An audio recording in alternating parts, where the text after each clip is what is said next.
Far, we almost lost. Far, we actually almost lost.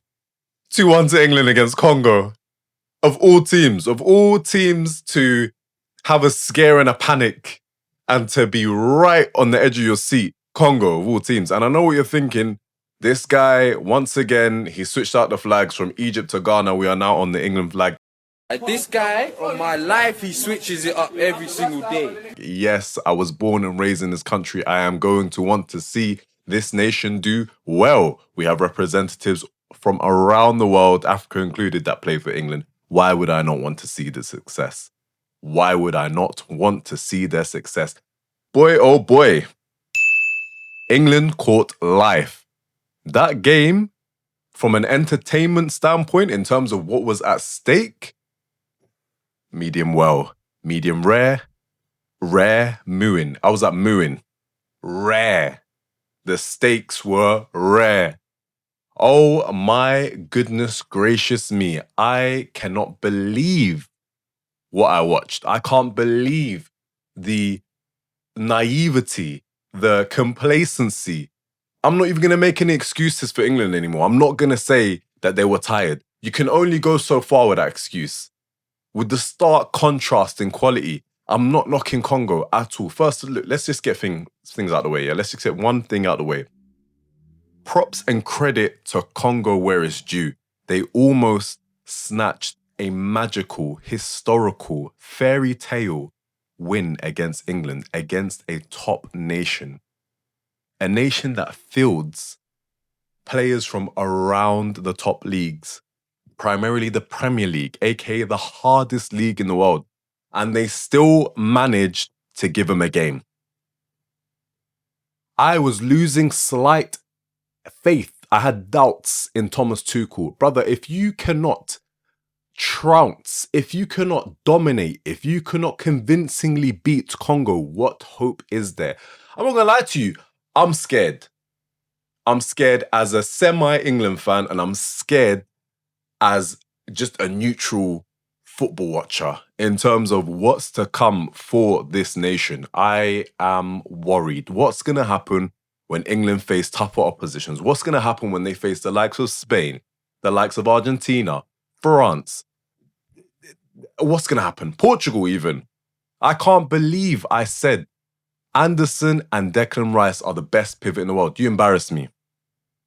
You embarrass me. Despite this being a win, this should be a reaction video that will galvanize, motivate, and buoy everybody up to keep going and to celebrate well. But listen, it's scary hours, people. It's very, very, very, very scary hours. Let's get into the game. You thought that pause was, you thought I was going to skip. No, let's get into the game. I need a moment to breathe. I need a moment to breathe. Let's get into the game. Standard England starting 11. Obviously, there's a issue at right back. There's a sort of crisis going on with Reece James's injury. Also, Konza, who seems to be, even though he started against Panama, I feel like Thomas Tuchel favours him in terms of the versatility and defensive capabilities of Konza. To what extent, I don't know. I didn't watch him in the Bundesliga. But why not just start Jed Spence against Panama? Why not just have him there, get some more minutes under him? Reece James has started the first 2 games. Maybe Jed Spence needed a quick run around, okay? We had O'Reilly, Grahey, Konsa, Jed Spence, Pickford at the back, right? Standard. The double pivot of Anderson and Rice, Bellingham in the 10, Harry Kane up top, and then on the wings, you got yourself Rashford with his first start, and Noni Madueke. A few people were asking for Saka to start. Everybody was pointing towards a start from Saka based on his performances off the bench and purely based on his quality, which we know that he has in his locker. That's not to take anything away from Madueke, who has always managed throughout this tournament to exploit space, to find a final ball that looks threatening. But you cannot deny and you cannot argue against the quality that Bukayo Saka brings in comparison. So, I'll be honest with you, no matter the 11 that would have been fielded today, it would have been a strong 11 in terms of coming up against Congo.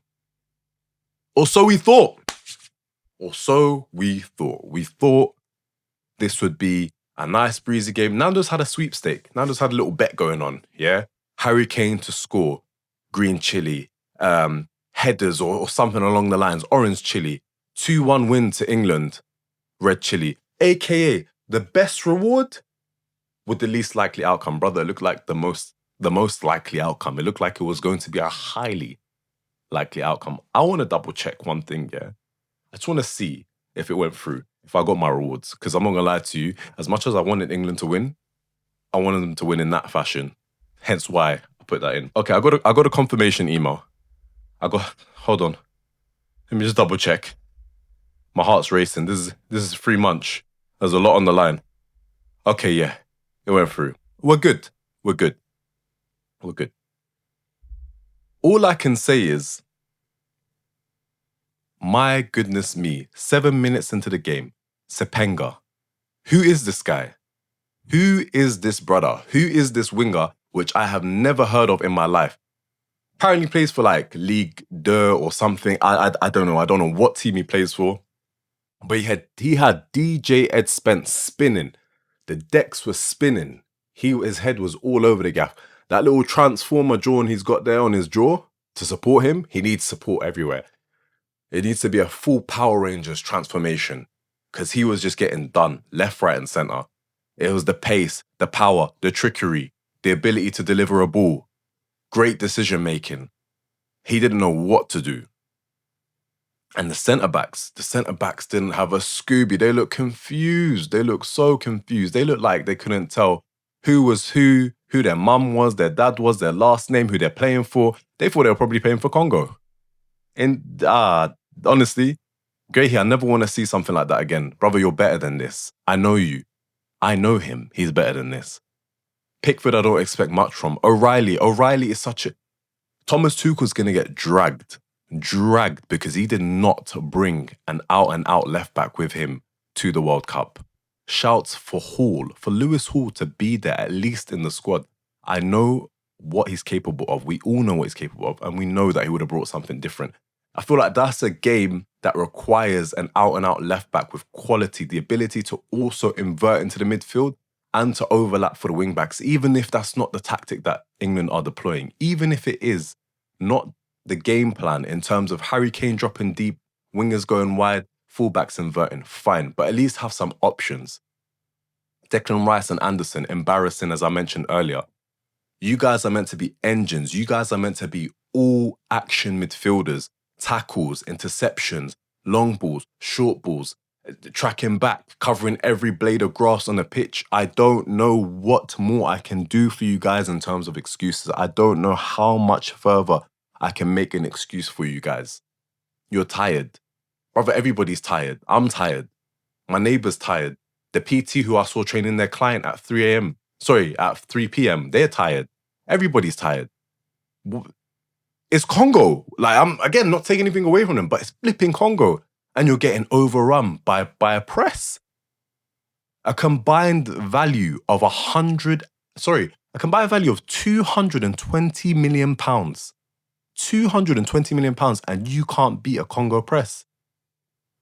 Hey, it's dark. Oh, it is dark. Oh, it's dark. Noni Madueke, brother, that headband is on too tight. Loosen it. Get yourself one of these. Just loosen your headband. Your head was gone, brother. He was beating his first man. He was beating his fullback. Fine, cool, whatever. Get past your man. But your ball delivery, poor, terrible, lackluster. Rashford looked bright in moments of the game. He looked like he had something to bring. Whether that was him getting in behind, getting through on goal on 2 occasions, whether that was his delivery, curling it into the box for somebody to get their head on it. No one was there on the end of it, so I don't really blame him for that. But as time went on, as the game ran down with the first water break, with half-time, with the second hydration break, you could see the nerves of the squad and the fans getting worse and what you could see everybody getting nervous. There was an eerie silence amongst the England fans, the same fans who were cheering and screaming at the beginning of the game when the commentator's saying there's a different aura about this team. there's no aura. There was no aura. None whatsoever. Harry Kane, who Tuchel has placed all his bets on, I keep saying it, Tuchel has put all his chips on red 9. Brother, if this don't pay off, as I've said, you're going to be facing tougher opposition. You mark Harry Kane out of the game and you double up on the wings. What's your plan B? What is your plan B? I made calls for Saka to come on earlier. I wanted to see Rodgers. I wanted to see Kobbie Mainoo. Free Kobbie Mainoo. Free Kobbie Mainoo. The poor boy. I wanted to see the likes of well, I was going to say Lewis Hall, but he's not here. I just wanted to see Konza out. Like, where's it? Bring a Maguire in. How about a Maguire? Oh, he's at yard.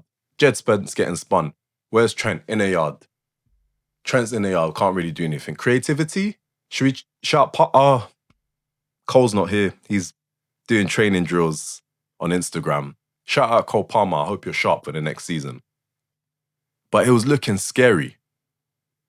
And then, for all the stick I give Kane, for all of the criticism I give him, me personally, I know there's ball striking capabilities. Me personally, I know that he's one of the best 9s in the world. And me personally, I understand how important and how much of a talisman he is to England. But like I've said, you mark Harry Kane out of the game, it's kind of an easy ride. He proved me wrong. Saka gets the ball on the edge of the box, crosses it over, goes over everyone's head. Gordon gets the second ball, manages to cross it in. Harry Kane header. The goalkeeper, shout out the Congolese goalkeeper. What's his name? Lionel Mpassi, I think it is. Lionel Mpassi. You've earned that name. That Lionel name, you've earned that Lionel name. That's your name. It's not Messi anymore. It's not Lionel Messi. It's Lionel Mpassi. That's the first name you should think of. Shout out you for all of the saves you made. Top performance. Quality goalkeeper. Apparently he's like second choice behind the Senegalese goalkeeper. Someone signed him up. Hey, Chelsea. Hey, listen. We got Rob Sanchez. Can we get a look in? So yeah, Gordon crosses it in. Harry Kane, header, goal. 1-1, game on. And I thought, okay, fine. This is that individual quality and the same ranting and raving and hyping that we have for Harry Kane. He's shown it, right? He's delivered when it matters most. He is the captain. Captain Harry Kane. 90 games of being captain for England. I believe he managed to equal Bobby Moore's record of captaincies for England. So, you know what I mean? You delivered. Later on in the game, we're now getting to around the 80-minute mark. We're getting into the mid 80-minute mark, and you're starting to think, is this another game to penalties? Is this another game that will reach extra time and then to penalties, and anything can happen? It's anyone's game. Penalties is a 50-50. That's a lot of probabilities. It's a 50-50 chance. Yeah, nobody's got a guarantee. No one's got a guarantee. But lo and behold, he took it sweet. Remember that ball striking capability, that ball striking ability? He put it on display for everybody to see. Harry Kane lashed it. It's like 94, 96 kilometers, just absolutely smashed it back in the net. And that is a captain's performance. That is a star player's performance. That is a performance worthy of putting all the tactics on one solo player in Harry Kane. Thomas Tuchel, I have slight doubts. Thomas Tuchel, I am also doubting your ability to come up against the bigger teams. Perhaps, fine. But you've proven me wrong today. Can you go on and prove me wrong against the other teams? I'm begging you to do it. Always said in my lifetime, I'd love to see England win the World Cup. Do you know the scenes and the madnesses on the streets? I need to see that. Lashes it, 2-1 England. And from there, you had no doubts, right? You had no doubts that they were going to see out the game, especially once, prior to that goal, you had Declan Rice switch out to right back. I knew he had that in his locker. I've seen him do it for Arsenal in a couple games, 1 or 2 games. But it shouldn't have to come to that. In terms of a right back disaster or a right back calamity, right? With Reece James being injured and Jed Spence being subbed off, we shouldn't have to rely on Declan Rice, right? This crisis has to end. Honestly, it really, we have to find a solution, but there's no solution because guess what? Your 26-man squad is locked in. Chalobah? Question mark? Don't make me laugh. Don't make me laugh. But yeah, 2-1 to England. It was a scrappy win. It wasn't a convincing win whatsoever by any means. I don't know what else to do in terms of watching this squad and expecting anything from them. The expectation is for them to reach the semi-finals. I don't think they're reaching the semi-finals. Well, no, let me say correct. I think they'll reach the semi-finals, but I don't think it goes any further from there. They're gonna bump into Argentina at some point. If things go the way things should go in terms of strength of teams and quality of teams, you should see Argentina, meet England in the semi-final, and we'll see how it goes from there. We'll see how it goes from there. Anything can happen. It's tournament football. Tuchel's a specialist in tournament football. Yeah, but yeah, Harry Kane, shout out you. Congolese goalkeeper, shout out you. What's his name again? What's his name? Hold on, his name Sepenga. Shout out you. Shout out you. Do you know what? I'm gonna go do my research on the Congolese team. If you can give England a game like this, why not? Why not go do my research and have a little look? But yeah, that's all from me. The England flag is gonna stay up there till Saturday. Till Saturday. Ghana are gonna be playing Colombia. That's gonna be dark. But yeah, stick around. As I keep hinting and alluding to, there's gonna be a Jabi Lonzo video very soon. Like, subscribe. I keep forgetting to say it at the beginning of the video, but I'm going to say it now. Like and subscribe. You would have heard the bell and seen a little banner. Do it for me. Do it for me. I'm trying to get to 100 subs by the end of the World Cup. That's my goal. If you can make it happen, I appreciate that. Anyway, people, love.